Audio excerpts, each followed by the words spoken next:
অখণ্ড সংহিতা বা শ্রী শ্রী স্বামী স্বরূপানন্দ পরমহংসদেবের উপদেশ বাণী সপ্তদশ খণ্ড।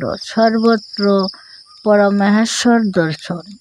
শ্রী শ্রী ভবানী বললেন, পরমহেশ্বর কি আমাতে নেই? নিশ্চয়ই আছেন। আমি কি এক হিসাবে পরমহেশ্বরের সহিত অভিন্ন নই? নিশ্চয়ই অভিন্ন।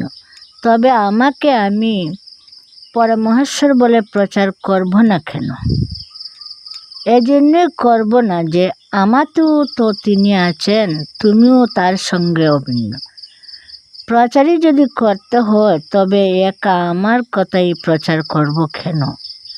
আর তোমার কথাই বা প্রচার করব না কেন? আমি যেমন পরমহেশ্বর, তুমিও তেমন পরমহেশ্বর। আমি হয়তো জেনেছি, তুমি হয়তো জানো না। তফাৎ তো মাত্র এইটুকু, পরমহেশ্বর সর্ববস্তুতে বিরাজমান। তিনি ছাড়া কিছু নেই, কখনো ছিল না, কখনো থাকবে না। সর্বত্র সর্বদা সর্ব অবস্থায় পরমহেশ্বরকে দেখতে পাওয়া, জানতে পারা এবং উপলব্ধি করাই হচ্ছে ভারতীয় চিন্তাধারার পরম বিশেষত্ব।